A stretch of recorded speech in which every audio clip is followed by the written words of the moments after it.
Srila Prabhupada ki jai. So, last class was 2 days ago, and we discussed the topic of, can you think of Krishna if you haven't practiced in your life to think of Krishna?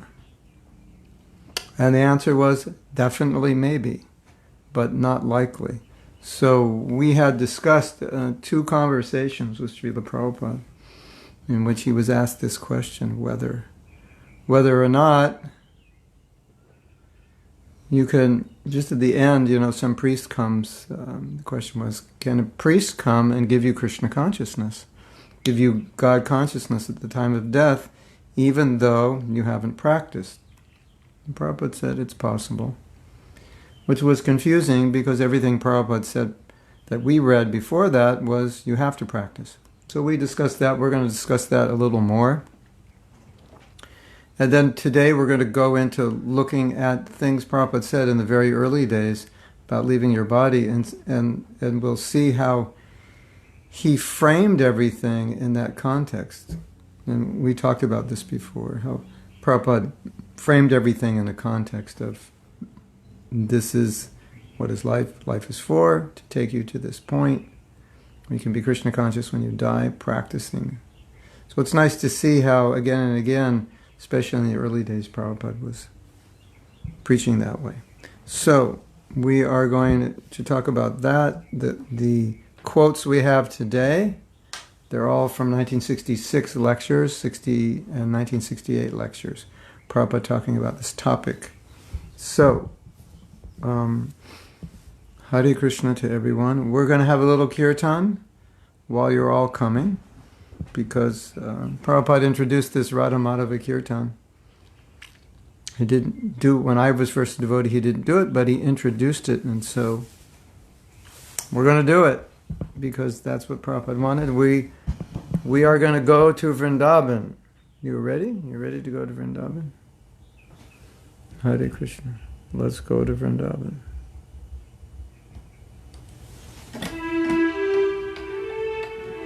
Wait a minute. Don't go anywhere. Just in case we want some. Yeah.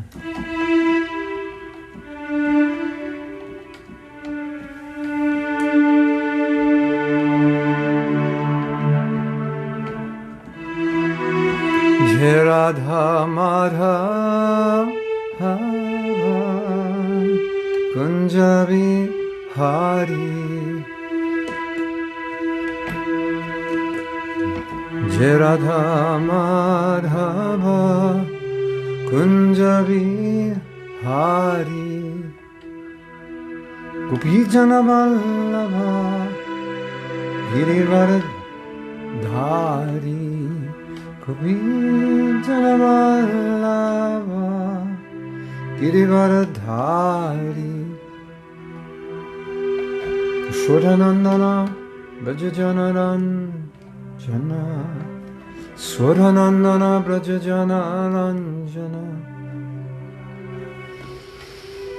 Shodhanandana Brajajana Ranjana Jasodanandana Brajajana Ranjana Yamunatira Vanachari Yamunatira Vanachari. Okay, it's time to dance. Jai Radha Jai Radha Madhava Kunja Bihari Radha Madhava Kunja Bihari Gopi Vijana Vallabha Girivardhari Gopi Jana Vallabha Girivardhari Yashodha Nandana Brajajana Ranjana Yashodha Nandana Brajajana Ranjana Yashodha Nandana Brajajana Ranjana Yamunatira Vanachari Jamuna Tira Vanachari Radha Madhava Kunjabi Hari Radha Madhava Kunjabi Hari Jaya Radha Madhava Kunjabi Hari. One more time. Jaya Radha Madhava Kunjabi Hari.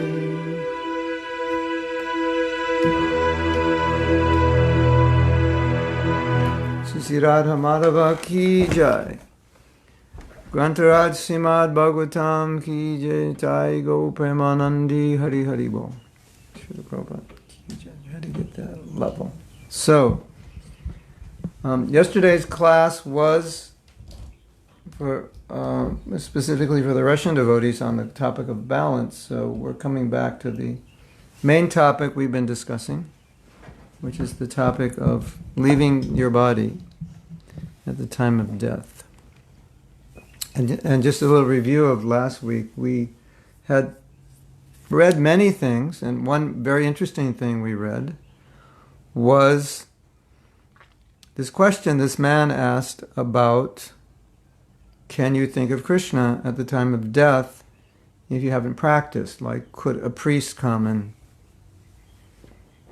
talk about God and remind you of God? And Prabhupada said yes, which was kind of confusing to us because that contradicted everything Prabhupada said previous to that you need to practice. And if you don't practice, you're going to have trouble. Excuse me.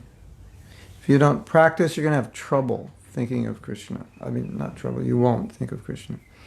So we discussed that. And, you know, it's an interesting topic because it's like Prabhupada saying, well, you can't say it wouldn't happen. You know, if you haven't practiced Krishna consciousness, you can't say 100% it wouldn't happen if someone comes and reminds you of God. We've seen that sometimes with devotees' parents at the last days of their life. They start becoming Krishna conscious or chanting or reading, you know, so that's possible. And probably they've become devotees now because of that. Not probably, they have. So Prabhupada's saying it's possible if there's somebody there giving you Krishna consciousness at the time of death, then yes, it's likely that could happen. But you could also ask the question, could you become Krishna conscious without practicing it right now? Like, could I be Krishna conscious right now without practicing? And the answer is also yes, if you got the mercy of a devotee. If a pure devotee gives you mercy. And then they said, Prabhupada, is that called Siddha? Kripa Siddha? And Prabhupada said yes. And they said, so they asked Prabhupada, well, what is that Kripa Siddha? What does it look like? And he said, it's just like if I have some money and I just put it in your pocket. You didn't do anything. He said, but in Nectar Devotion, Prabhupada's saying, you can't count on that. So it's possible, but you can't count on it. One time they asked Prabhupada, once going back to Godhead, could you fall down? He said, it's possible, but you won't. So you have these statements that things are possible, but unlikely. So that was the ultimate conclusion of the last class. It's possible. Just because so many things are possible doesn't mean they'll happen, but Prabhupada is, he's not giving an absolute, no, it couldn't happen. It could. But don't count on it happening. And so we went back to the main theme, and it's going to come up again today. I added some things just to underscore what Prabhupada is saying. We come back to the main theme, and the main theme is what? Practice, because you're going to think of the time of death, what you've practiced thinking of in this life, what you're most attached to. We read that. So, then, as you may remember, when Prabhupada was, I think the man was asking, actually I have the conversation here. No, he didn't ask, but Prabhupada gave the example of a Jamil.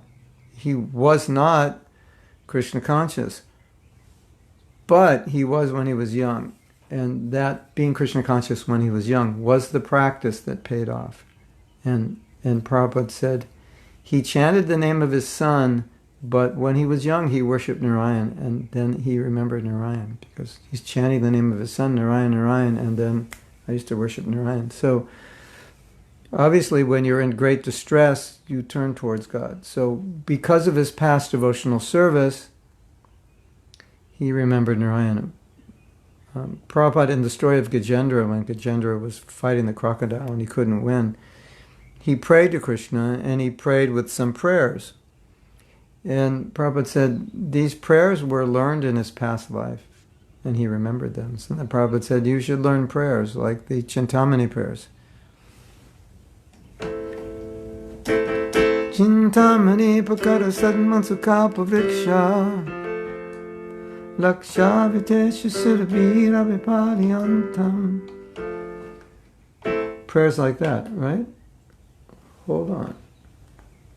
Should we sing it for a minute? I think we should. Should we?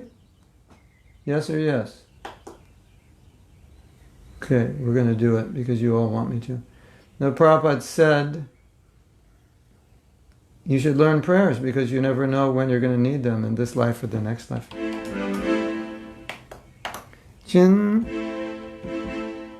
Whoa.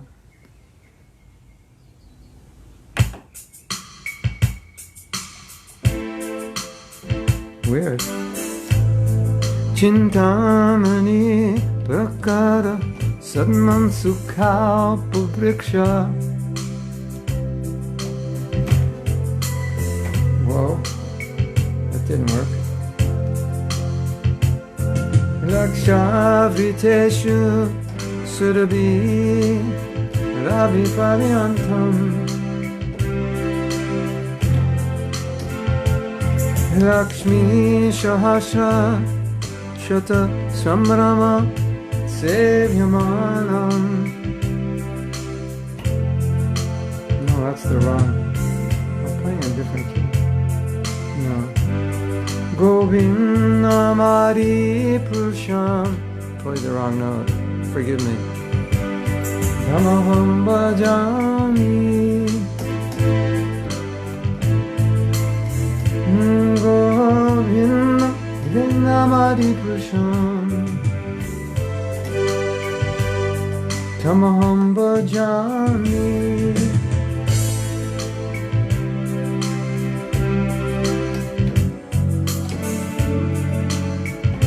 Then our chorus, Govind, Govinda,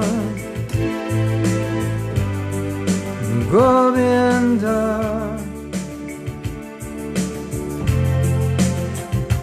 Govinda. Everyone. Govinda.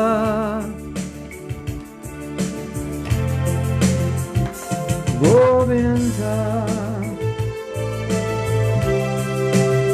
Govinda. Govinda.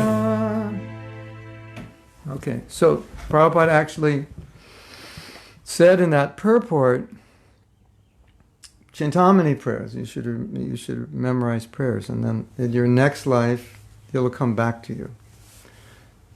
It's not this life, the next life. So, a Jamil, yeah, he remembered his past. So that kind of, in a sense, Prabhupada was saying, kind of in a sense, you could remember at the time of death if someone gives it to you, but that's not likely, and that's not something you can count on. But if you practice, then you'll be fine, or you'll be on your way. And then Prabhupada said, if you don't study for your test, then how are you going to pass it? So it's kind of like asking the question, could I pass my exam if I didn't study for it? Well, yeah, if you sit next to someone who did and you kind of like look over your shoulder and see what they're answering. Or some other method of cheating, yeah, then you could, but you might get caught also. And you see, the problem is that it's like we think, okay, the goal of life is to go back to Godhead, so somehow or other get there any way you can. Get in the front door, the back door, the side door, sneak in, dress up like you're somebody else so they let you in. That's not the point. The point is to be Krishna conscious. So the point is not to cheat the system. Well, could I go back to Godhead if I don't practice in my life? That's the wrong question to ask. Like, why would you ask that question? The point is you want to love Krishna. That's the point. Right? Isn't that the point? Yes? No? Maybe? Yeah, it is. Okay. So, all the devotees translating in Kamaniya, I've sent you via email additional text that we're going to read today. And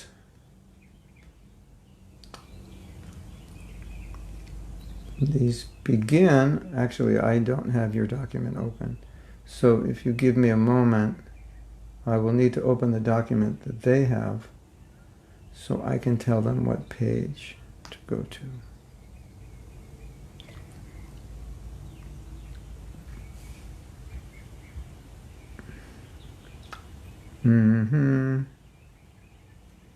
Yes.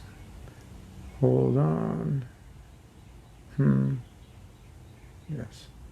Oh, well, also last week we read about, on Wednesday we read about the surfers becoming fish. And we read about the Russians becoming Americans because they're fighting the Americans and they die in the battle. And the Americans becoming Russians because they're fighting the Russians. They also die in the battle.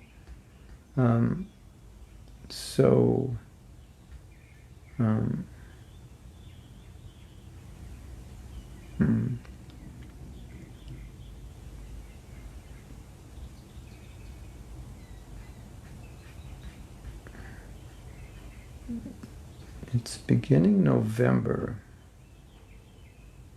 So we're going to begin reading from the quotes June 3rd, 1968. So, Kamaniya, if you could put that up. And then we're going to see if we have this problem where I don't see everybody. And I think we do have this problem because I only see some of you.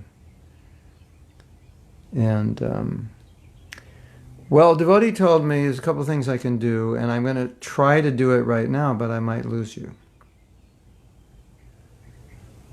Actually, I forgot what he told me to do. He said, go to the home page and hit Facebook again. I have another cure for this problem. I'm just going to go on my Facebook page. And if I go on my Facebook page, then in theory, I can see. But let's see if this works. And then we're getting, kind of trying to get to the bottom of this problem. Of course, we never had this problem on before when we were on my personal page, right?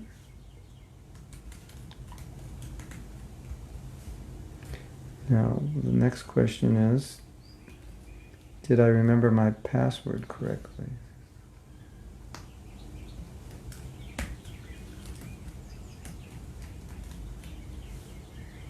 That we'll find out in 1 minute if I did.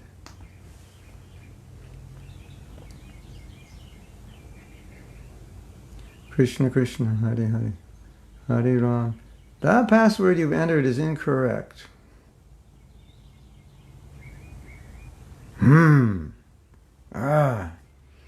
Okay, now this is going to take time. All right, we can continue talking. I have to bring up another program that actually has my password in it. Or I typed it wrong. All right. Bear with me, ladies and gentlemen.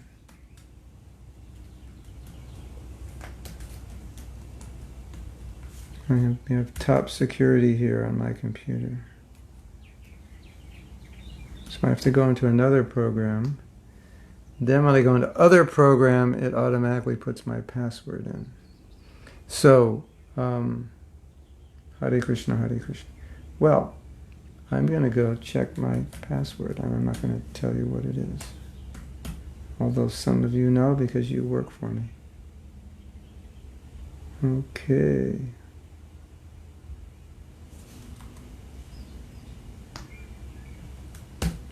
I have so many pages, I could be putting in the wrong password for the wrong page.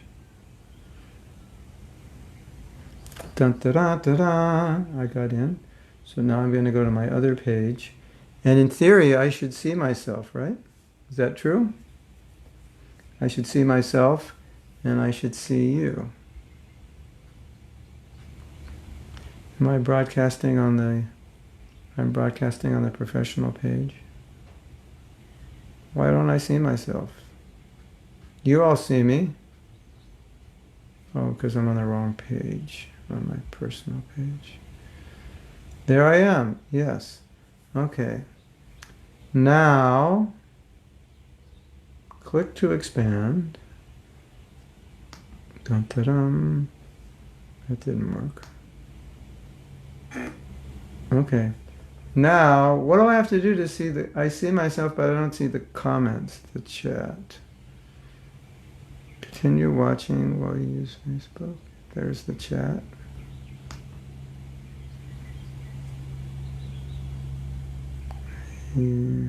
Click to see comments. Okay. I see comments. Some. No, I don't. All right. Why am I not... Oh, whoops. Let's try this again. I think I was seeing the comments. Sorry for this delay. I have to... Click to see comments. Okay. Turn that off. Comments. You should click on the video, Gurudev. So, I see comments. Yeah. All right. So, I'm getting comments here. And I can see I'm not getting all the comments here. So, okay. So, that's a temporary solution. Okay. So, technology is very interesting, isn't it? Okay, so this is June 3rd, 1968, and I titled this Practice Now. And again, as I mentioned before, a lot of what we're hearing, these are things we've heard before, but we're getting a little more insight into them, and we're also seeing the context in which Prabhupada used them. So if you practice Krishna consciousness while you are strong enough, then naturally at the time of your death, when everything is oblivion, because at the time of death you do not know what is the condition of my health, of my body. But therefore, if I practice, this is called abhyasa yoga. Abhyasa yoga yuktena, cetasa nanyagamena. He who meditates on me, the Supreme Personality of Godhead, his mind constantly engaged in remembering me, undeviated from the path, he, O Partha Arjuna, is sure to reach me. So that's just something we already know, but that's just to underscore the conversation. You practice now, then naturally you'll think of Krishna. And when Prabhupada said, everything is oblivion, because at the time of death you do not know what is the condition of my health, my body. But therefore, if I practice, in other words, what Prabhupada's saying, he's saying, you know, it is possible you could be in a sane state of mind and you could have a priest, or if some devotee is your friend, or your children are devotees and you're not, and they come. And we have a disciple, she did that with her mother. Her mother's in her last days, apparently, or getting close to that. And she said, how can I help her? And I said a few things, and then she sent me a video, and her mother's looking at the Hare Krishna mantra, and she's saying, Hare Krishna, and then she's going like this. So yeah, that's amazing. What mercy. So that could happen. But Prabhupada is saying here, when you die, it could be like, I don't know, I envision it like a traffic, like you're in a van and it spins over down a mountain. It's just like traumatic. So Prabhupada's saying it could be a traumatic experience.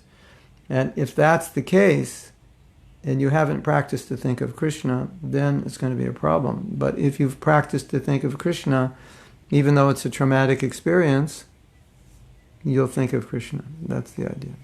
And as we read the other day, Krishna will think of you. So that's the point. You know, you'll say, I don't have to study for the test. But what if the test is difficult? So what if at the time of death, it's a difficult death, and your mind is deranged and so forth? Then that practice, Hare Krishna, Hare Krishna. Yeah. So, Kamanita, let's go to the next. This is a lecture on November 15th.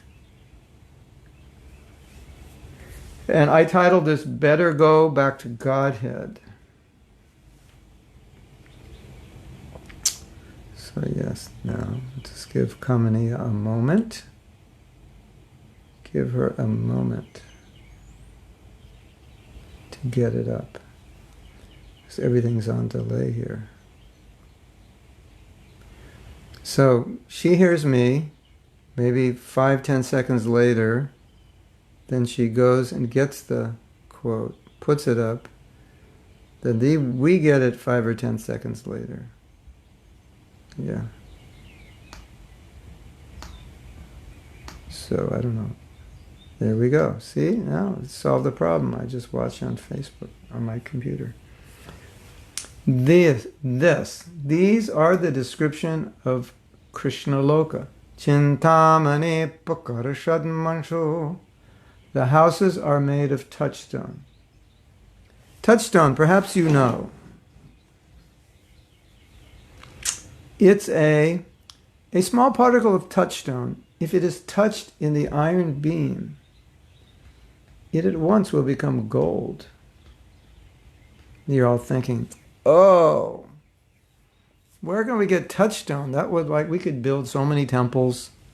We could do so many things. I could quit my job. One time on a morning walk, Prabhupada said there are yogis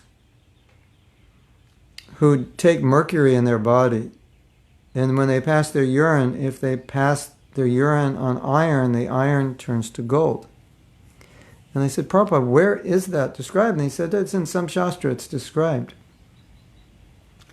And devotees are saying, we should learn that, because if we learn that, then we won't have any financial problems. So they were joking like that. They also, you hear that after Yudhisthira performed his yagya, Rajasuya yagya, all the utensils were gold, all the plates were gold, everything was gold, and they just left it there because gold was quite common then.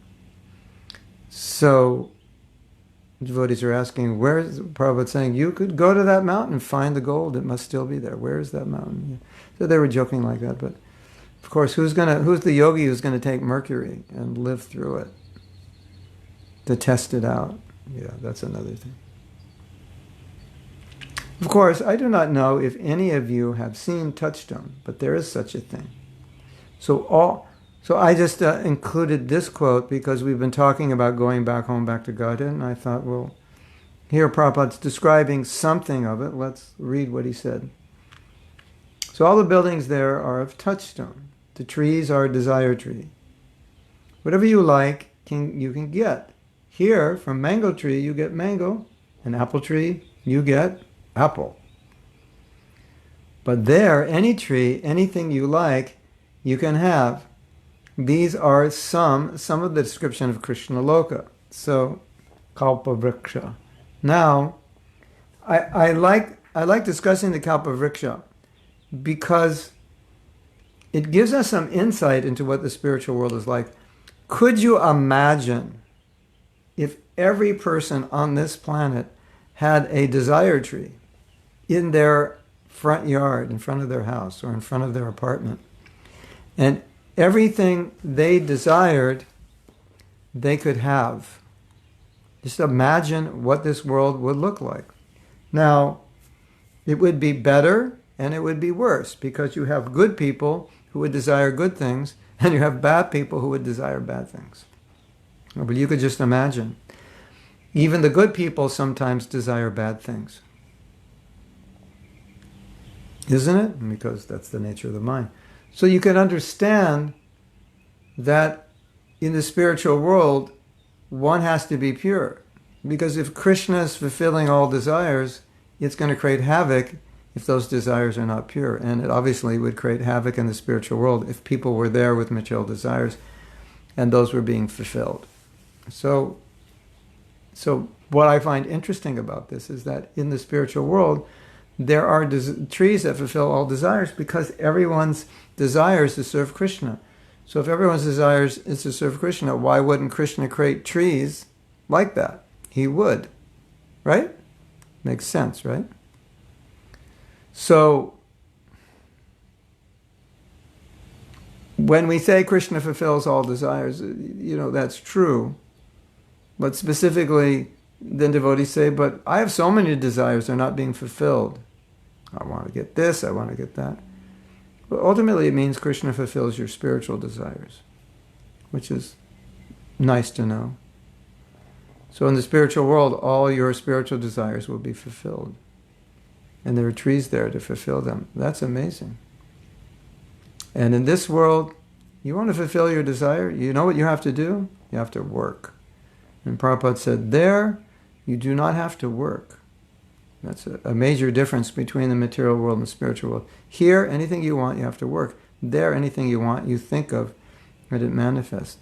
So I think we could also agree that when one becomes a pure devotee, it's very similar, even though he's not in the spiritual world, that his desires are fulfilled.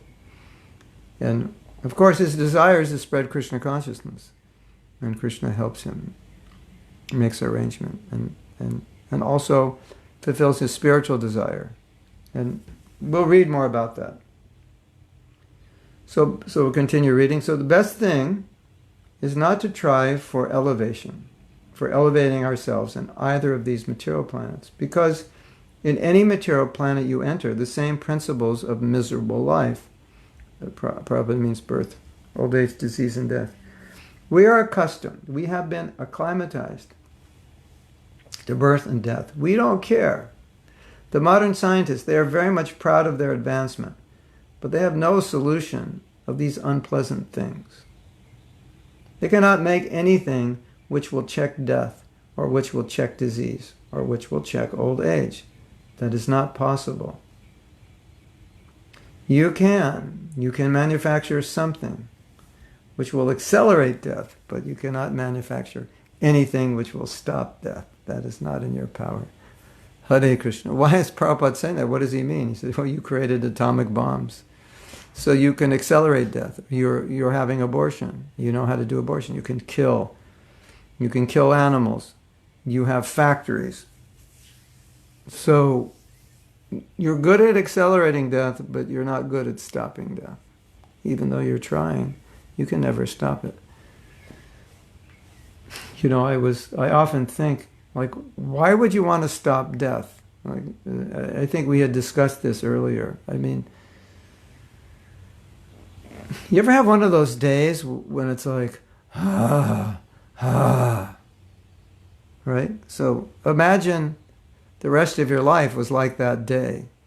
You probably wouldn't want to live that long, would you? But when we think about it, for most people, most of their days are not that great. They're kind of difficult. They, struggle to keep up with whatever they have to keep up. We all have to keep up with a lot of things. So why would you want to live for 1,000 years like that with so many days? You wouldn't. So in a sober state of mind, if we think about extending our lives,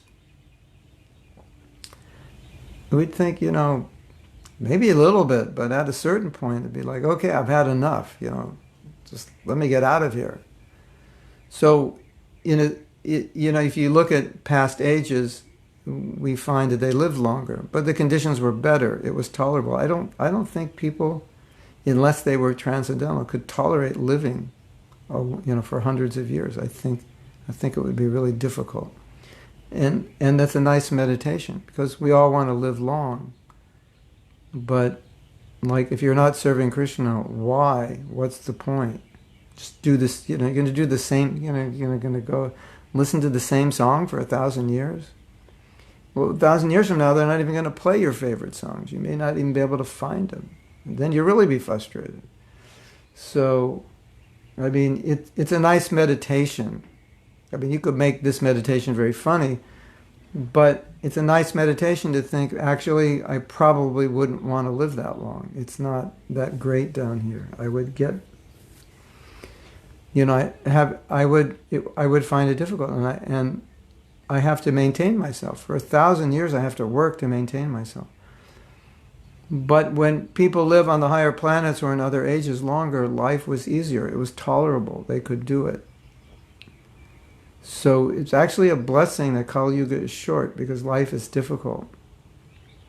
And so, for a devotee, you want to live a long time because you want to preach, but on the other hand, you don't. Because if you're Krishna conscious, you can go back to Krishna. It's not like necessarily a great thing to extend your life. We told the story of Jayananda. Jayananda had leukemia, and he got to a point where he couldn't really do anything. And he was always very active in service. And so he wrote a letter to Prabhupada, and he said, I'm trying to cure this leukemia. I'm trying to fight it, but it's taking a lot of energy, and it's taking a lot of money. And I'm not really getting better, and I just feel like there's no use in putting all this energy to try to save a body that probably can't be saved, or I'm not sure it can be saved. And Prabhupada said yes. He agreed. So that's an interesting story. If the body's breaking down, it was like he was saying, why keep fighting it? Maybe I could win the fight, but right now I'm not. And why put all this energy into fighting? And Prabhupada said yes. So the mood was put your energy into finishing up and going back to Godhead, not trying to stay here. So that's how Prabhupada saw things. What's the advantage? What's the big advantage of being here if you can't engage in service? So that's the mood of the devotee. Okay, so.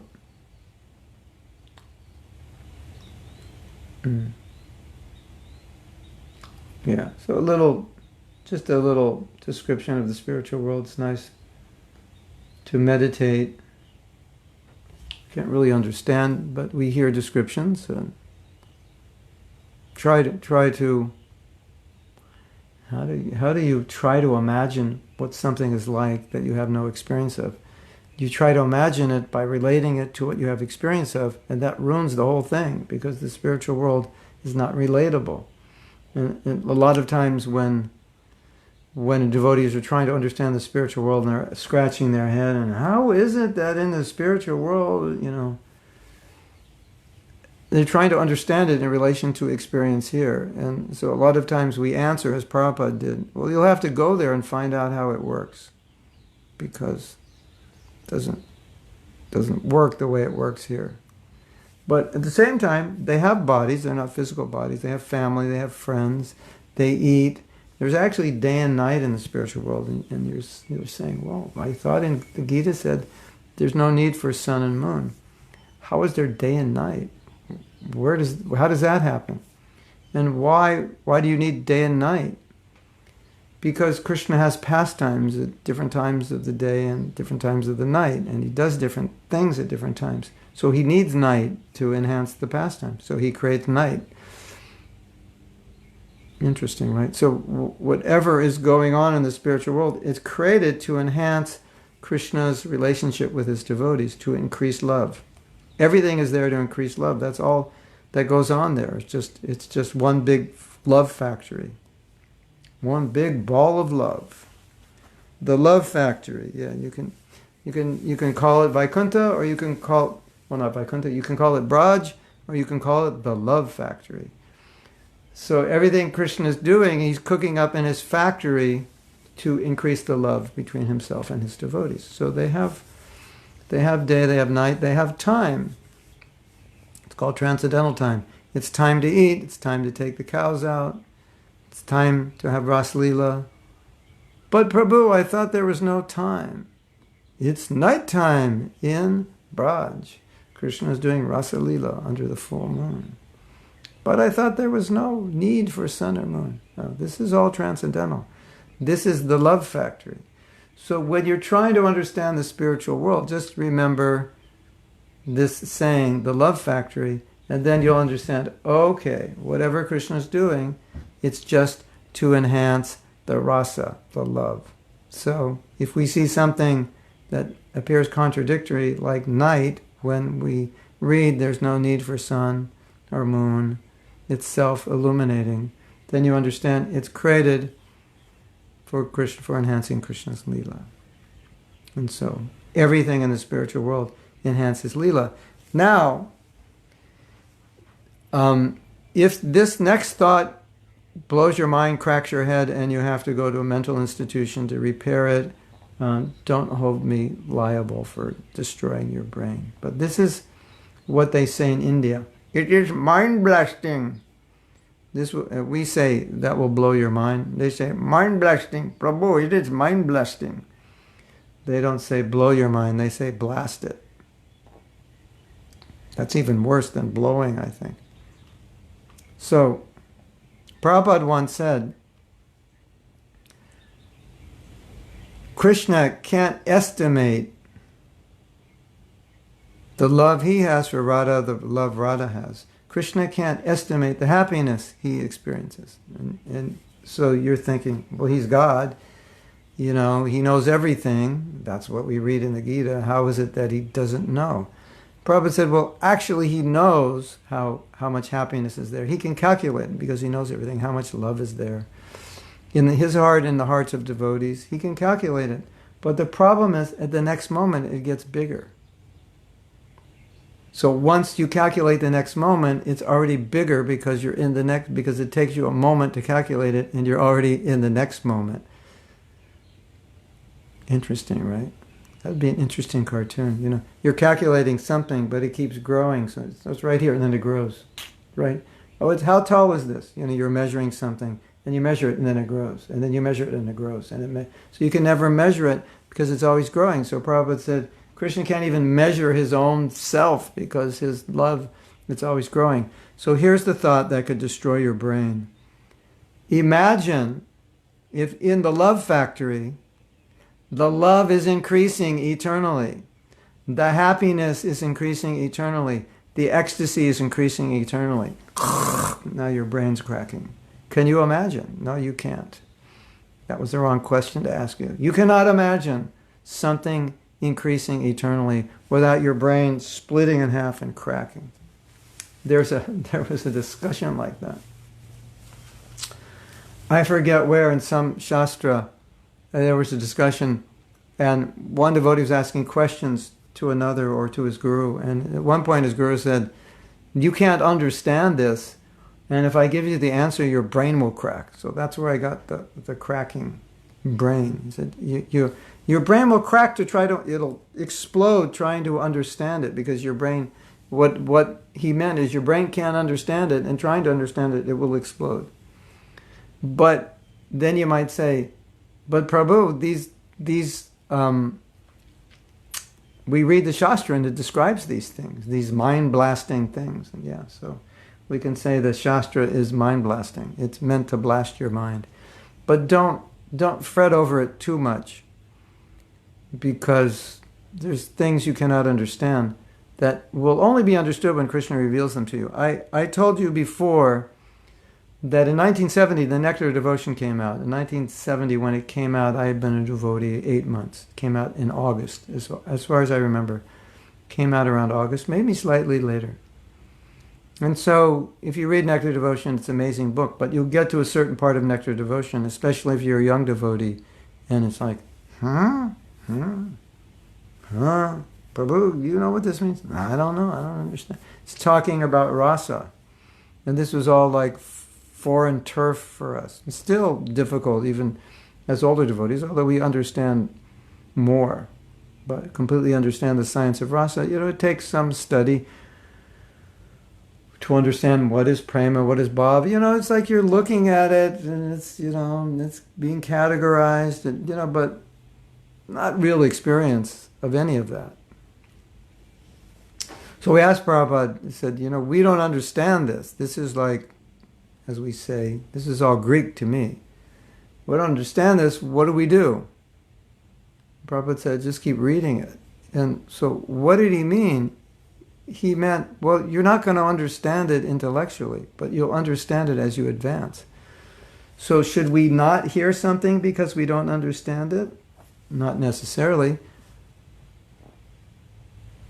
We hear it, we read it, and we wait for Krishna to reveal it to us. What is meant by that? I can't understand it here, but I could understand it here because he's in here and he could reveal it. So Prabhupada said, read it, continue your practice, read it, and that's how you're going to understand the spiritual nature. So when you hear about the spiritual world, you're going to understand it from within, not from here. But you hear it, but much won't make sense. Some will make sense and some won't because it's transcendental. So now I have to go back and I have to look at your comments. Okay, we're going to stop for questions and comments.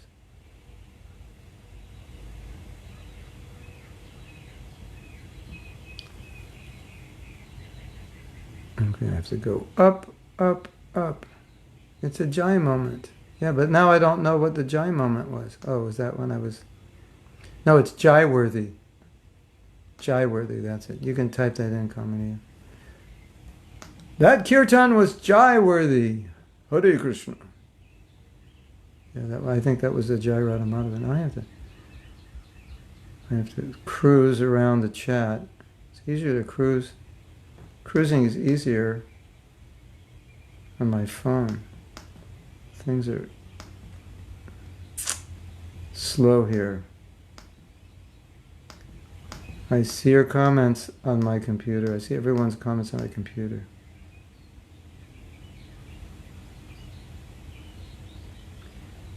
I did send the file. I thought I sent it.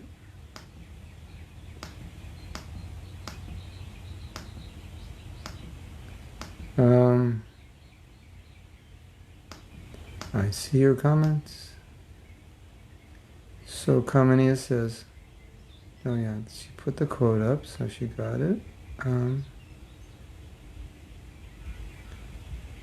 Nastya's here. I'm sorry for this, it's just slow.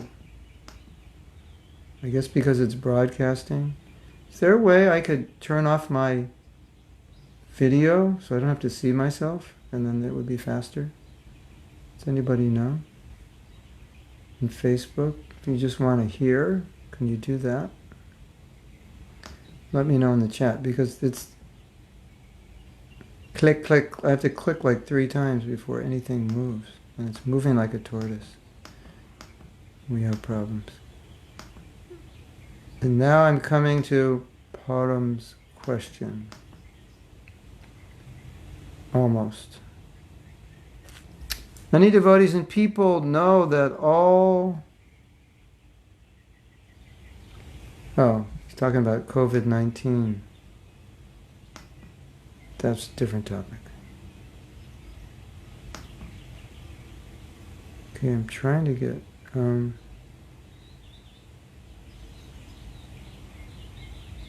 Oh. This is not good. We have to go back to the drawing board. It's so slow. I don't think you can just listen to audio.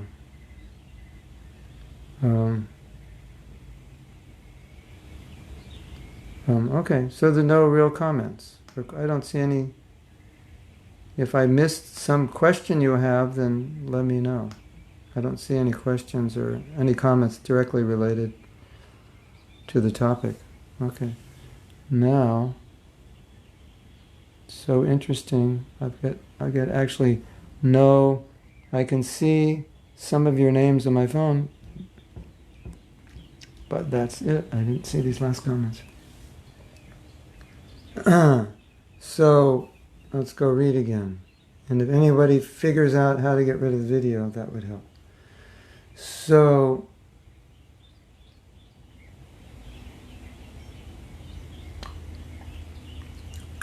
Lecture, November 18th, 1966. Go back to Godhead in 1 second. This is an interesting quote. I just included this quote because it's interesting. So I'm going to read it. It's short, even if Kamini, she'll put it up soon. So this is in New York, November 18th, again, early in the movement. So these are lectures that you have to, picture Prabhupada speaking to people who know nothing about Krishna consciousness. Zero. One who is, it's so interesting. If you actually study these lectures, it doesn't seem he's exactly preaching to people who know nothing. He's like giving pretty direct Krishna consciousness. That's interesting to contemplate. So Prabhupada says, one who is always absorbed in Krishna consciousness. And if by fortune at the time of death he thinks of Krishna, he is at once transferred. And then there's the Krishna Loka within a second. Wow. That is the process. We had discussed this earlier, a similar quote. But this one is, I think, more succinct, specific. Prabhu, how long does it take from the time I die to the time I go back to Godhead? Shorter than it took to listen to that. That was like 3 seconds. So that's amazing. So when you're leaving your body, you're thinking, oh no, I'm leaving everything. And the clock is counting down.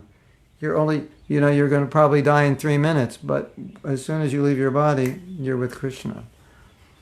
You can all say, wow, or you can all say, Prabhu, that was jai-worthy. Yeah, so I just wanted to put that in as an official statement by Srila Prabhupada, that if you're Krishna conscious and you leave your body, you wake up. What did Prabhupada say before? You wake up and you're with Krishna, just like that. But we got the actual time here, 1 second. Actually, it could be a nanosecond. This is Prabhupada's just saying it's a moment. So now I want to read the next verse, the next quote coming in. That's November 18th, continuing. And this is titled, Going Back to Godhead is the Process of Life. So this is, okay, I'm going to go back and just see if you have any comments. Yeah. Question from Anuradha. Okay, we have a question. 2 days, okay, this is like real life. Question from Kishore Mani. Why don't I see these? Oh, that's coming from the Spanish. Okay, so we're broadcasting in Spanish, so we're getting their questions off of Zoom. Okay. Can someone lose those realizations even in their practices is no longer so intense? Yes, you could.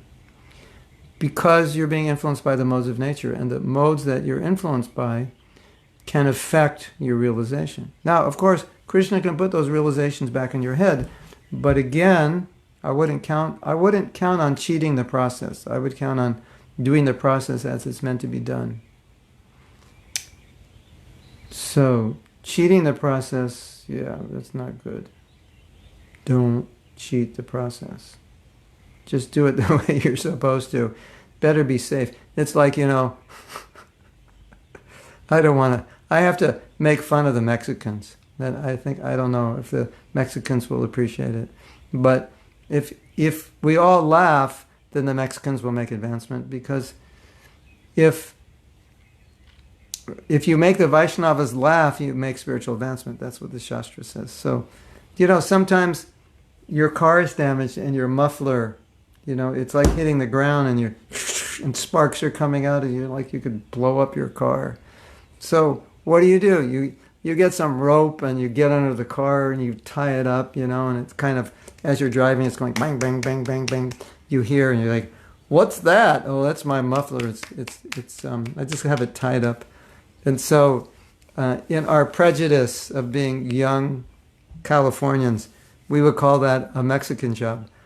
Oh, that's a Mexican job. Instead of replacing the muffler, just get some rope and tie it up and, hope it works. I hope that'll work. So we're having some fun with the Mexicans.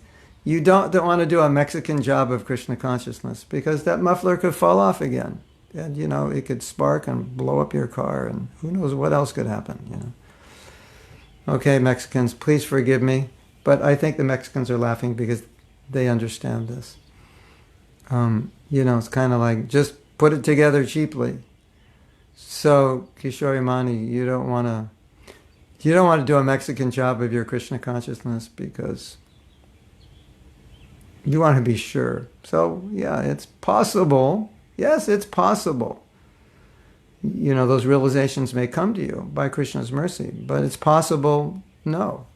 You're overcome by ignorance and passion. That's also possible. So you want to be situated in the best possible optimum position. And it's like asking, I've been practicing for this race, this, track and field, you think it's okay if I don't practice for the next few weeks before it and think I could still do good? Yeah, maybe, but if I were you, I would practice every day. Something like that. Okay, all you Mexican devotees, please forgive me. You made the devotees laugh and you all made spiritual advancement. Hare Krishna. Okay, so now we have another question.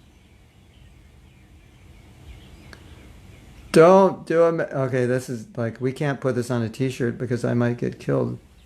But don't. If we had a t-shirt, it would say, "Don't do a Mexican job of your Krishna consciousness." That's what it's. Yeah, that was a Mexican job. Don't do a Mexican job. Kind of just try it up. Let's see if it works. Chant a few mantras here and there, get up when I feel like it. Hare Krishna. Let's see if that works. Give up Krishna consciousness for a while, I'll remember Krishna when I die. Well, let's see if that works, No, not like that. Prabhupada has never taught us to look at Krishna consciousness like that. Prabhupada always taught us, be really careful, right now, today, be really careful about your Krishna consciousness. Just do it right. That's what he taught us. Okay, so we have from Anuradha, she transferred it to Kamaniya, who transferred it to me. Okay. 2 days before leaving the body, my dad, we put Radhe Shyam game on him. Game? No, couldn't be game. Garland? Something? Name? Oh, name. Put Radhe Shyam name on him, and he asked my sister if they were going to go for him. Do you have to rewrite that? I'm not sure. What do you mean? He saw the Yamadutas and they said if they're going to take him away or what? Or if he asked, will that protect him? What I would, I'm not sure. I could answer it. I'm not sure 100% exactly what you're saying, but I would say that whatever you can do for anybody who's leaving their body, do it. Get them to say Krishna, chant Krishna, put tulsi in their mouth, Radhakund water if you have it, write the names of Krishna on their body, whatever you can do. Yes, because at least they'll become humans, maybe even they'll become devotees in their next life. Your dad will become a devotee because you're a devotee. So, but whatever you can do, yes, they will be protected. That's for sure. Okay. Now, Anuradha has accepted the Mexican job joke. So next time I go to Mexico, then I have to say to devotees, don't do a Mexican job of your Krishna consciousness. Do a German job. Yeah, this will be just, okay. Don't do a Mexican job of going back to Godhead. Do a German job. It's very precise. It's on time, attentive to detail. The devil's in the details. Very attentive to detail. Very carefully read the instructions. Very carefully execute it. Do a German job of going back to Godhead. Don't do a Mexican job. But you know, it's more fun to be in Mexico because people are more whatever. I don't know if that word whatever is used in German. Whatever. Even if they say it, it doesn't sound like whatever because you're supposed to say whatever. But if you say whatever, okay, yeah. It doesn't work, yeah. So we want to do a German job of going back to Godhead, but you'll have fun in Mexico. Because it's like, are we late? Everybody's late. Whatever. Yeah, so, it's not so stressful there, yeah. Okay. All right, so we're going to read the next one. If you go down to Kamaniya, she has that there. Hare Krishna. But my daughter is better speaking with accents. She has mastered many accents. If I could just get her to do it, she'd probably never do it. She's the master. She can do Russian, Chinese, she can do Colombian, perfect Colombian accent. Indian, only she can do very, very well. Of course, so many people can do Indian. I think all the second generation, they can do Indian really well, especially those who grew up in India. They love doing that. Okay, so this is continuing the lecture. We were just reading. I call this Going Back to Godhead as a Process of Life. This is really interesting. This one statement, process of life. I want to play off this statement. It's quite interesting. So I put this quote in because I just want you to see how Prabhupada was preaching right from the beginning. Like this was as we've said, this is the context of his preaching. This is how he was preaching to new people. This is it. Life is meant for going back to Godhead. That's it. That's our message. What's your message? Life is meant for going back to Godhead. That's our message. Everything we preach is aimed at getting people to understand this. That's the idea. So Prabhupada says, simply have some eating and sleeping and mating and some defense and quarreling like cats and dogs. This is not civilization. So Prabhupada's being sarcastic here, but at the same time not sarcastic. He's just explaining what's going on out there. Sometimes it sounds like you're being negative or you're being sarcastic, when in fact sometimes you're just describing what's actually happening, and nobody says it that way because nobody wants to admit that's what's happening. Like nobody said the king has no clothes except some little kid. Hey, how come the king has no clothes? And everyone says, shut up. He has clothes, although nobody saw the clothes. So a lot of times what Prabhupada's doing, he's just telling it like it is, and nobody's telling it like it is because nobody wants to admit that's what's going on, because it's kind of depressing. I mean, look at this. Simply eating, sleeping, mating, some defense, quarreling like cats and dogs, this is not civilization. Who is going to go on YouTube and say, you know what's actually going on in the world? Simply sleeping and eating and mating and defending and fighting like cats and dogs. That's all. Anywhere you look, everywhere you go, that's the underlying principle. Who's going to say that? That's not like, who wants to hear that? But Prabhupada is saying it because it's true. So it's not really sarcastic in that sense. It's just saying what is. And nobody else is saying what is. Isn't it? Isn't that interesting? And that's what the guru is supposed to do. Tell it like it is. Prabhupada said, you probably know this, but let's remind ourselves. Prabhupada said, if I would have compromised the principles, I could have made many, many disciples. But I'm not like these other gurus. I did not come here to make so many disciples. I came to give Krishna consciousness purely as it is. And I think the height of this giving pure Krishna consciousness, which is very interesting to ponder why Prabhupada did this.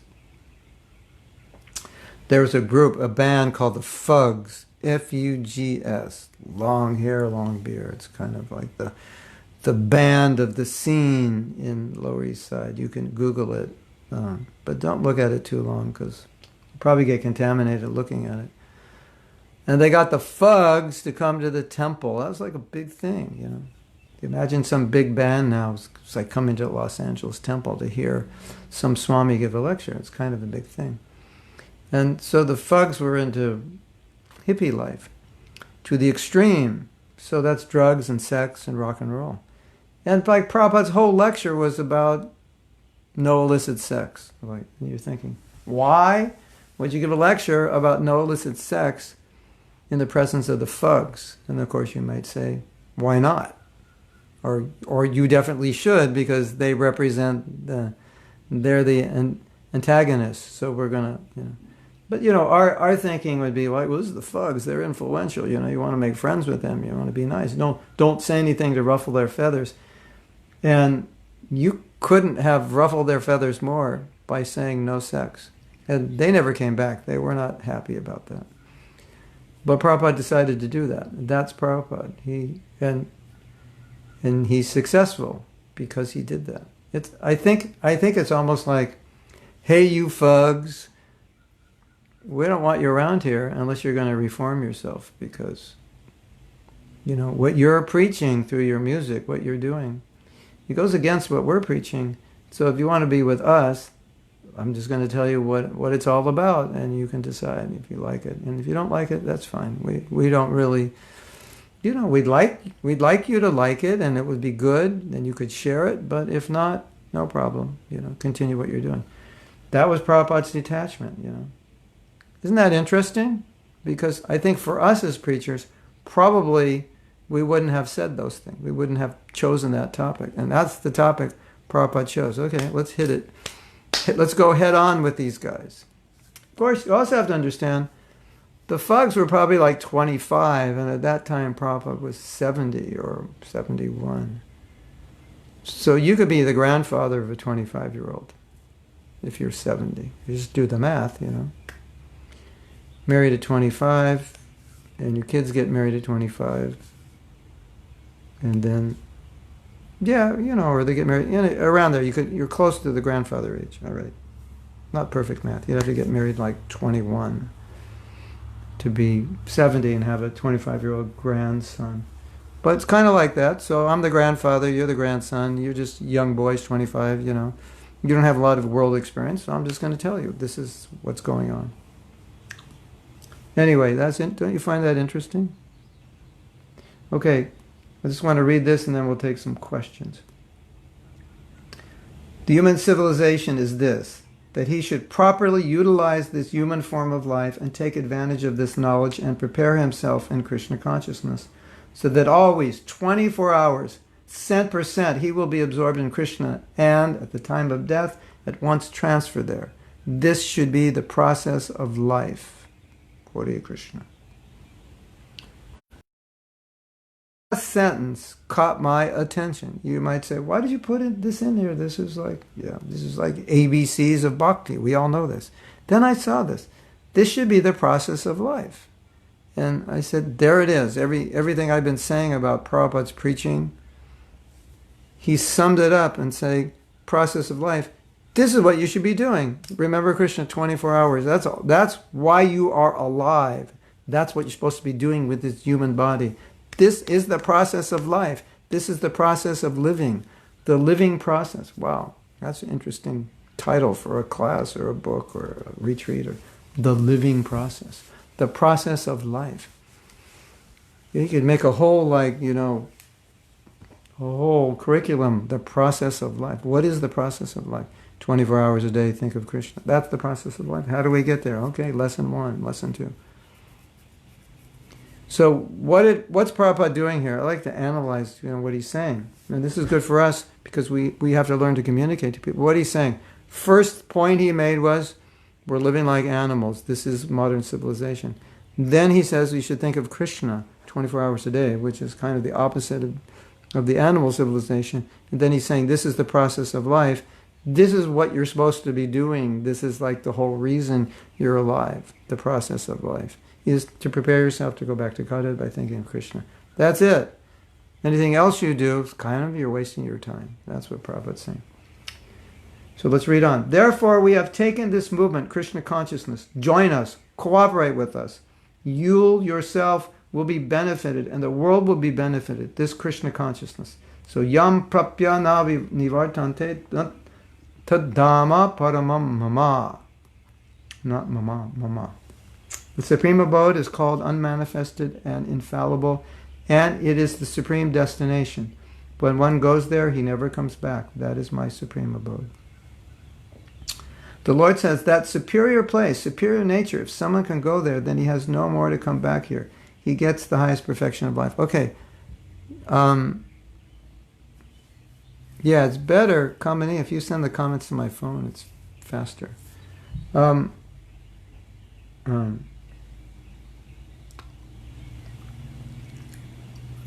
mean, you look at the world, and the world is enticing. Maya, the illusion of Maya. Maya. Maya. Come join me on a mystery cruise you will enjoy. I will give you whatever you want. Wealth, fame, pleasures of all kinds. Come join me. Become my slave, and I will fulfill your every need. So, that's kind of the world of Maya. But in a sober state, and I think anyone in a sober state, if you said, look at this world, look what's going on, it's not like so great, especially now, we're more aware how great it isn't. There's a place where you can go. What did Prabhupada say? Superior place. If somebody can go there, he has no more to come back here. He gets the highest perfection. There's a place you can go. Only happiness exists. Oh, that would be boring. Only happiness. You need a little sadness. Yeah, people are stupid, they say that. But in our right mind. No, I mean, you can send, by my phone. No, you can send, if you're getting the question and then you're sending it to Facebook, I can see what, coming in, when you put questions, I can see them on my Facebook. When I'm giving class here, yeah. So, in your right mind, in the sober state of mind, you go to a travel, we could do a little skit here. It's time for a skit. This would be interesting. You go to a travel agency. They used to have, it's not so common now, but previous to the internet, when Maya Comes Run, yeah, that's another song. You can write the song, Marco. So previously, I don't know. Travel agents still exist, but they're not so common. So previously, when you wanted to especially take a vacation, you would go to a travel agency, and they'd have pamphlets of different countries. So we could do a little play, like, hey, you can go here. This is Costa Rica. It's really beautiful, beautiful beaches, nice hotels, weather's great all year round. Mangoes, papayas, this and that. And you go, oh, that sounds good. And then, you're going through the different places. Then there's Greece, and there are all the things you can do in Greece, and the ancient cultures, and caves, I think, off the coast of Greece, or islands, and this and that. Or you could go to Russia, beautiful city, St. Petersburg, this and that. And they have another place called Vaikuntha. I had never heard of Vaikuntha. I never heard of Vaikuntha. Oh, and Vaikuntha, when you go there, you can stay there forever and you don't have to work. And anything you want, it's provided. Really? Yeah. You don't mean like you just go there and they take care of you? Yeah. And there's a love factory there. There's only love. There's no hate there. And you don't even need money. It's just like everything you need is there. Really? So, in your right mind, where are you going to go? Costa Rica, Greece, St. Petersburg, or the spiritual world? Like, just with your intelligence, like, okay, this does sound better. And like, if I could go there, why would I want to stay here? I mean, I'm not going to die. I'm not going to get old, and it's only bliss and happiness. So that's so duh.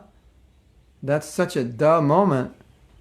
Of course. But because we're conditioned, Maya's saying, yeah, but. What is Maya saying? Prabhupada said this. He actually said this. Maya's saying, yeah, but spiritual life, it's hard. It's difficult. Why are you taking so much trouble for your spiritual life? Why are you sacrificing so much? Why are you taking so many hardships? Prabhupada said that in a lecture. The Maya will tell you that. So it's like it's like the ultimate duh moment. Of course, back to Godhead. No birth, no disease, no death, only bliss, only love, no work. You live there forever. Everything is, all expenses paid, vacation. Everything is taken care of. And then Maya comes and she says, but why are you taking so much trouble? It's so difficult. Krishna Consciousness, dun, dun, dun, dun, dun, I can see your message. Your messages have now appeared. Amazing. Okay, so you have there's a question here from Tanya. If one man can understand what is Krishna... Oh, it's a comment, or it's a quote from Prabhupada. If one man can understand what is Krishna philosophy, then my preaching is successful. That's all. We don't want many millions of stars, no light. What is the use of... Hold on, it's a long quote. What is the use of millions of stars with no light? One sun, if he is learned, that is sufficient. What is the use of hundreds of suns, all fools and rascals? One moon is sufficient, all illuminate. There is no need of millions of stars. Similarly, we are not after many millions of disciples. I want that one disciple has understood Krishna's philosophy. That is success. What is the use of 4 fugs when we have so many other interested people here? Yeah, it's kind of like that. Like fugs. Yeah, as we say in America, I don't think you cut the mustard. I don't think you qualify for this Krishna consciousness movement. We'll give you a chance, but this is what you have to do. And if you don't like it, well, we're not looking for numbers. Yeah, thank you for that quote, Tanya. That is super. Okay, now Krishna Consciousness is telling me I should go back to shouldn't be on the fan page. You'll have to argue with Raghunath. He's the one who told me to come here. Okay, so now I have to go to the other page and see if I missed anything. Yeah, it doesn't look, well, here we go down. Hare Krishna. Do we have some more from Anuradha? Yeah, frustrating, isn't it? Or we're stuck. All right. So Kamaniya, you can... Okay. No, I think... Now I'm getting the quotes. No, there's Vijaya Lakshmi. Why take so much trouble? So this is... What Prabhupada was saying is like, you get in your head, it makes sense, like Prabhupada said, Krishna consciousness is common sense. So you could get it in your head, yeah, this makes sense. No more birth and death, eternal relation with Krishna. Okay. This all makes sense. And then Maya comes, yes, but it's going to be hard. And Prabhupada, when he was saying, what Maya is saying, and you hear it, what he's saying, and you're sitting there and you're thinking, yeah, that's exactly what my mind is telling me. But this is so hard, and what if I don't become Krishna conscious in this life? And maybe what if it's not even true? So Prabhupada was saying all the things that our mind tells us through the agency of Maya, who speaks to us. That was very interesting. So remember that. Intellectually, it makes 100% sense. Oh, why go to Costa Rica, St. Petersburg, Greece? I could go to Braj, and in Braj, you don't have to work, you live forever, weather's perfect, food is good, fantastic, everything is better. So yeah, of course, that's why we became devotees. But then Maya comes. Now, here's another thing. Vijay Lakshmi, thank you for bringing this up. Here's another thing.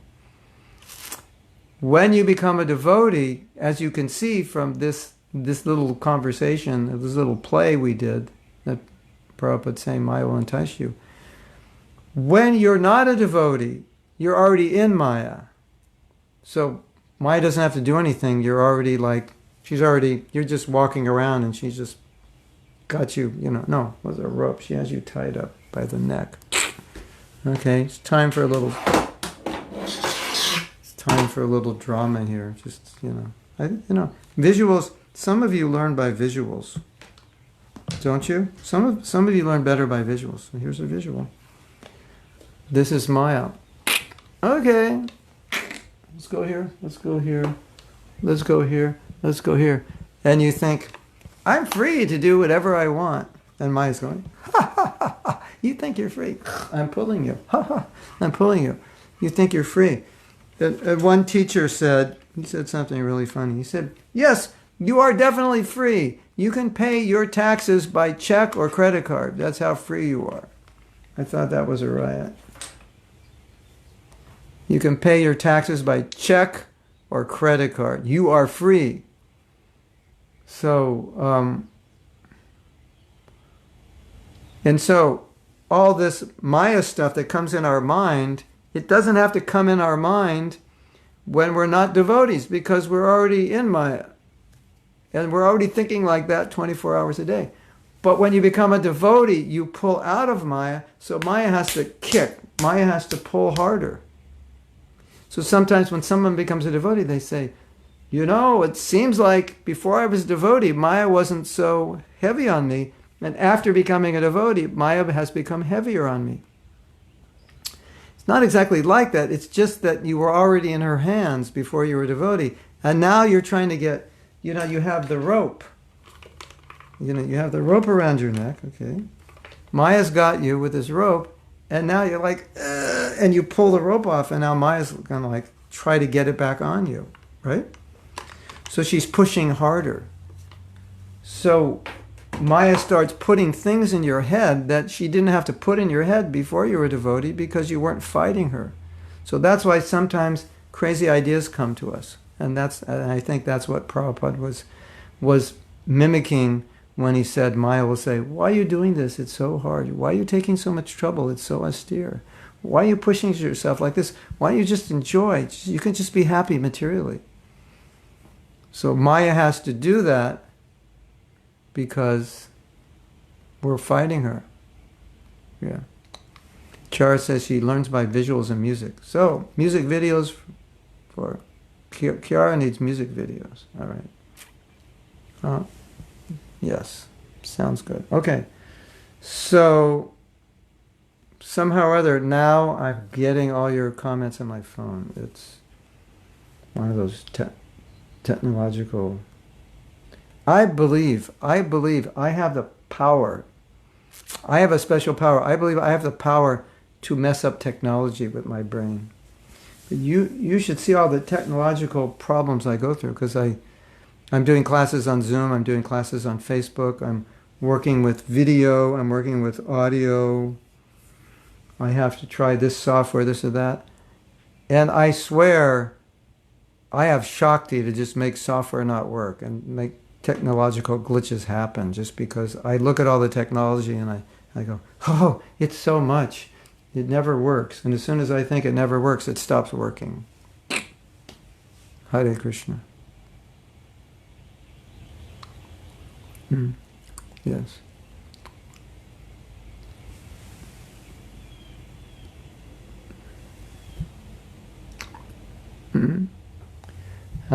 Did you see that, Krishna Consciousness, did you see that, maybe you even sent it to me, or maybe your husband sent it to me, it shows these chimpanzees laughing, and it said, because Krishna Consciousness is saying now people can actually see how much freedom they really have, they're locked down. And it showed these chimpanzees laughing, and it said, and they're saying, ha ha ha, they thought they're going to Mars by 2020, now they can't even go out of their house. So, it's sad, but it's funny in another sense that one virus has kept everybody home. Like, how free are we? But Bob Dylan, in one song, he said, the birds aren't free from the chains of the skyways. So that, so how much freedom you have is also limited. And we say the chains of the skyway are birth, old age, disease, and death. Too bad Bob Dylan didn't become a devotee. That would have been amazing. because he kind of understood Krishna consciousness in his own way. Very young. Maybe he was a devotee and he missed the boat in this life. I don't know. The birds are free from the chains of the skyway. Yeah, something like that.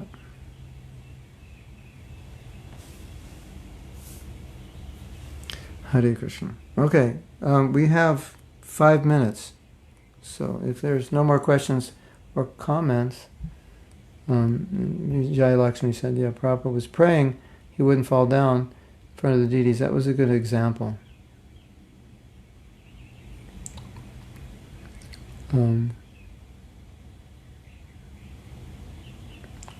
Welcome, Andrea. Yeah, every morning you can come. So let's finish. We finished reading. So there's another quote. It's from December 26, 1966.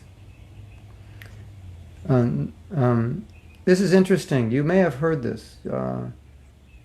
This is from Shankar Acharya. Shankar Acharya was actually Lord Shiva, who incarnated as this great sadhu, but he was ordered to preach Mayavad philosophy. At that time, India had been enveloped in Buddhist philosophy, and so he was ordered. He said, speak the Buddhist philosophy, because the Buddhist doesn't relate to the Vedas. Speak the Buddhist philosophy, and then speak it as Vedic philosophy. So he was ordered to speak Mayavad philosophy, which is basically Buddhist or covered Buddhism, and speak it. And so he sang a verse. And it's up there, but I'll read. Just like Sankaracharya has a nice prayer of Krishna. The present followers of Sankaracharya, they cannot say that this is not composed. It is very famous. Sankaracharya was preaching impersonalism, and then when he was dying, he told them to worship Krishna. And it goes like this. There's another melody. I don't know the melody. I think Janavi Harrison does it. I'll just sing the morning melody. Bhaja Govinda, Bhaja Govinda. Bhaja Govinda Mudha Mate Prapte Sanihite Khale Marane Nahi Nahi Rakshati Dukhi Nahi Nahi Rakshati Dukhin Karane. Let's try that again. Bhaja Govinda, Bhaja Govinda, Bhaja Govinda Murhamate Prapte Sanite Khale Marane Nahi Nahi Rakshati Tukin Karane. So, Sankaracharya preached in personalism, and then he confused his disciples by saying this on his deathbed. I think is there an English word for this? Like when you say something, bamboozled. He bamboozled his disciples by saying this. You fools and rascals, all your grammatical word jugglery of suffixes. Now they're into Sanskrit, analyzing Sanskrit, and it could mean this, but if you look at it this way, it means this. It was all impersonal, no bhakti. Your grammatical word jugglery of suffixes and prefixes, and philosophical speculation will not save you at the time of death. Just worship Govinda, worship Govinda, worship Govinda. Yeah, he bamboozled them. He changed them up completely. He never talked about worshiping Govinda at the moment of death. So we're going to save this for next class because we have some questions that just appeared. And now I can see them. This is from Requero. I think that's Bhakti J. Requero. Requero, is that right? How to differentiate between the comments of the mind that Maya tells us that will never be pure devotees to go back to Godhead, to Krishna, and the humility of devotee. Whoa! What a question. Well, this is such a good question. Thank you for that. And the answer is quite simple. if I believe my mind, it says, you're no good, you're no good, there's a song like that. You're no good, you're no good, you're no good. When she's singing about her husband or her boyfriend. You're no good, you're no good, you're no good, you're no good. So, but the mind sometimes sings that song. You're no good, you're no good, you're no good, you're no good, you're no good. And then Bhakti Jay is saying, he's saying, but the pure devotees are also saying, you're no good, you're no good, So how do you distinguish between real humility and the mind? If it's real humility, it will inspire you. If it's your mind, it will depress you, discourage you. That's the word I want. If it's coming from your mind, I'm no good, I'm no good, I'm no good. Oh, what's the use? What's the use? Just forget it. I'm not going to do this. It's too difficult. It's too hard. But if the humility is coming on a more advanced level and it's genuine, that will inspire you. I'm no good. I have to be better. Krishna, I have no love for you. Krishna, please give me your mercy. Krishna, I'm so fallen. Without your mercy, I can't do anything. Please just shower a drop of mercy. You are my life and soul. You are my everything. You are all I want. That's the difference. How you feel as a result of that thinking will indicate whether it's your mind or it's genuine humility. So, fantastic question. And thank you for asking. And quite a simple answer. Marcos says, you may be free as a bird, but he's a prisoner of the sky. Oh, Titiksha Karunika. That's from his song.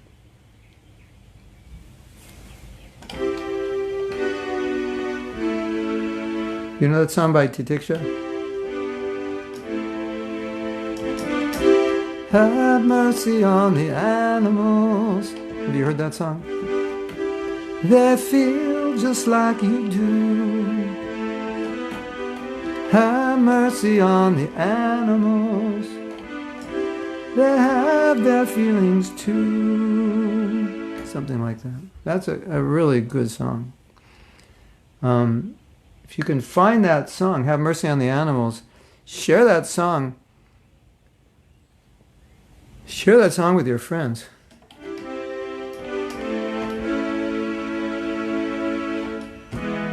See the birds up in the trees. Something like. They also have their families, and it's really good. Andrea says, I believe there is no freedom. You are in a lockdown in this body. You have no freedom. Take care of the mind, and that comes with being in the body. Yeah, if you can get free from the bodily conception, you're free. Maya seems harder after we become, yeah, it's true. After we become devotees, Maya seems harder. Because that's when we actually realize that Maya is there. But before, yeah. Yeah, okay. So, anything else? Did I miss anybody? Let me go back. Somehow the Facebook gods have now been merciful to us. And let me see your comments. And, yeah. Okay. I think I got all your comments. Maybe I missed one. Oh, yeah. Well, you know why Maya's... Vijay Lakshmi is saying Maya is enticing. Because Daivyeshu Gunamayi Mama Maya Duratya, it's Krishna's energy. So Krishna created it. So it's beautiful. But the problem is the beauty is for him. It's meant to be used to glorify him. It's not meant to be enjoyed. That's the problem. So yes, it's his energy, so it is attractive. But the problem is we want to enjoy everything attractive. And where there's love, when you see something attractive, you want to give it to the person you love. So it's not that it's not that a devotee doesn't see Maya, the material world, as attractive, as beautiful. He sees, oh, here's something beautiful I can give to Krishna. But he sees those beautiful things when not engaged in Krishna's service. He doesn't see them as beautiful. He thinks they're horrible. They're not engaged in Krishna's service. It's not beautiful. But when he sees something beautiful that he can engage in Krishna's service, yeah, he recognizes, yeah, it's very beautiful. Because if you listen to Prabhupada's conversations and you were analyzing it from a philosophical point of view, you would say he wouldn't say anything in this world is good. He would say it's all bad, because that's the philosophy. Nothing's beautiful. It's all Maya. It's all illusion. But then when Prabhupada's discussing it in relation to Krishna's service, then, oh, this is good, this is nice, this is beautiful, that was done well. Because now it's used for Krishna's service. So then you can appreciate the value of something in relation to Krishna. So if you're attracted to Maya, and so just use all the things you're attracted to in Krishna's service. Right? And do it beautifully. You remember that song I sang? That Sting song? And I Krishnized it? Were you here the other day? You'll remember Sham when the fall wind moves among the fields of Raja. You'll forget your world and your jealous foes as you dance in sands of gold.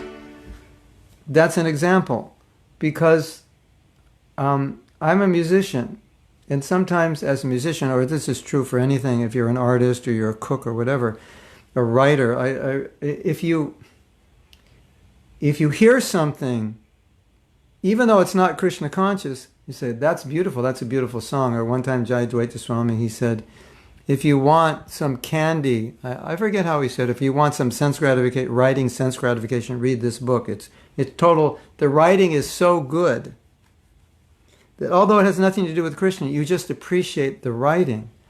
And so you would say, well, why would you want to read that book? Because if you're a writer, you want to perfect your art. You may want to read that book just so you can perfect your art of writing.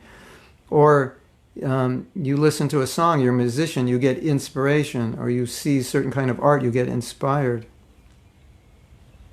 So then we see, okay, there's beauty in that. But then the other side is say, well, when Sting sang that song, he was just singing about his wife or his girlfriend. Will you be my love? Will you stay with me among the fields of barley? His house is out in the country around fields of barley, and so then we think, oh, that's such a beautiful song, and it's a love song, but it falls short because he's not singing about Krishna. So you take that same thing because you appreciate that art, and then you sing about Krishna, or you paint about, you use that style of painting, or that style of writing, or that style of cooking. So for me, I don't know how I heard that song, because it's just interesting how I hear all these songs, because I don't really, go and listen to music. I was just living in the temple, but somehow or other, the music's all around you. You hear it in people's cars and public places when you're shopping and this and that. So I heard that song, I was like, wow. And I heard it again, and I heard it many times, and I didn't get tired of it. And then I thought, I can't stop thinking about the song, and so I have to Krishnaize it. Otherwise, it's just going to be in some mundane love song. And we had talked about that during Rath Yatra, that Lord Chaitanya had actually sang a mundane love song, but it perfectly fit. This song doesn't really perfectly fit. Well, if you think of Krishna, will you stay with me? Will you be my love? Well, yeah. But anyway, I rewrote it. So that's the idea. That, yes. What was I commenting to? I was commenting to a quote. I forget. Maya's. I was commenting on the quote. Maya's enticing. So you use Maya, even though she's enticing. You use her.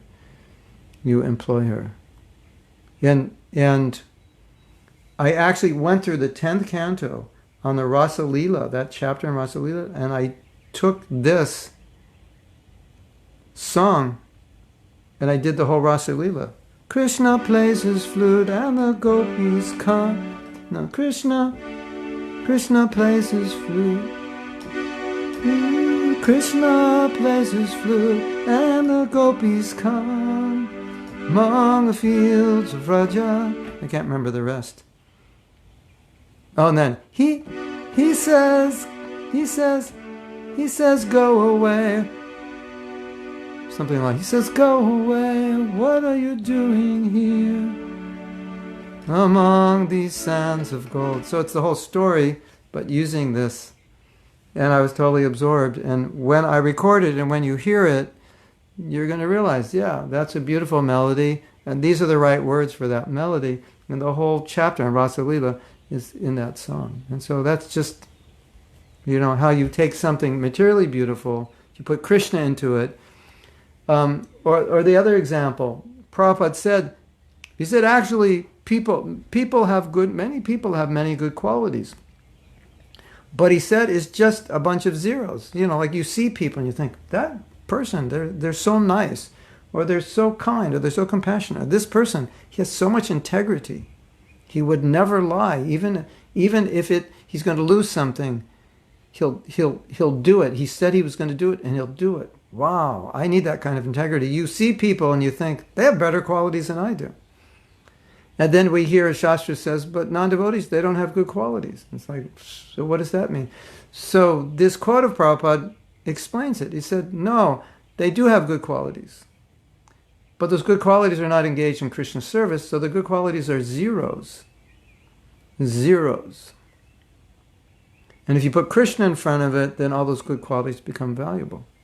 So it's like that. There's beautiful art, there's beautiful writing, there's beautiful music, there's beautiful dressmaking, beautiful cooking, beautiful everything. And we just have to put Krishna in front of it. So if you're attracted to something, it's like, I'm really attracted to art, I'm really attracted to making clothes. Good, paint Krishna. Make clothes for the deities. I'm really attracted to music. Okay, well, songs about Krishna, express that. That's the idea. And so now all of a sudden, the song has Krishna in it, and it becomes special.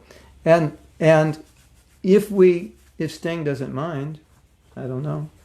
Actually, you can use music if you don't make money from it, from what I understand, at least American copyrights. So then Prabhupada said, like, if in this example we took the music of someone and we put like the Maha Mantra to it or a song about Krishna, that person who created the music would benefit from that. I think Trivikram Swami, there's a song by the Beatles called Yellow Submarine. It was sang by the drummer Ringo Starr. We all live in a yellow submarine, yellow submarine, yellow submarine. We all live in a yellow like that. And then Trivikram Swami, Hare Krishna, Krishna Krishna, Hare Hare. He would always lead the kirtan. And I was like, where did this melody come from? And one devotee said, Prabhu, it's the Yellow Submarine song. I go, okay. So now Ringo Starr and the Beatles are benefiting when Trivikram Swami does kirtan to the melody of Yellow Submarine. This is factual reality. Prabhupada said it.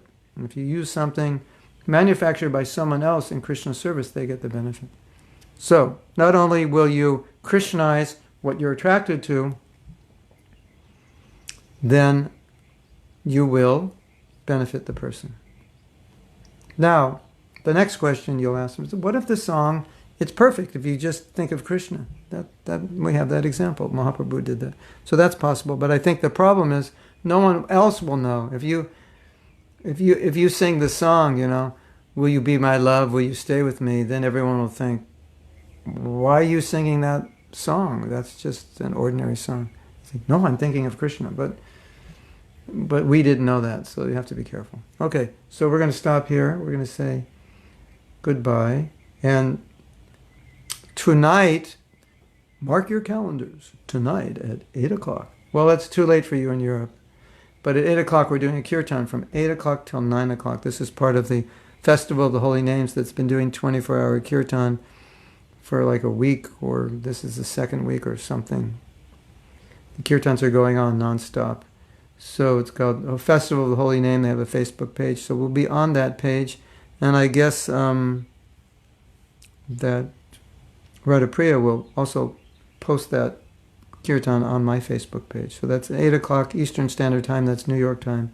Tonight, 8 to 9, we'll be doing kirtan. And it appears my voice is actually coming back to me. I didn't know where it went. It could have something to do with the fact that I just drank lemon juice with a ton of cayenne pepper in it. Cayenne pepper is hot, and I can sing. A little better than before. Last couple of weeks, I lost my voice. Okay, thank you very much. We will hopefully see you tonight, if possible, and if not, we will see you tomorrow. Hare Krishna. Srila Prabhupada ki jai.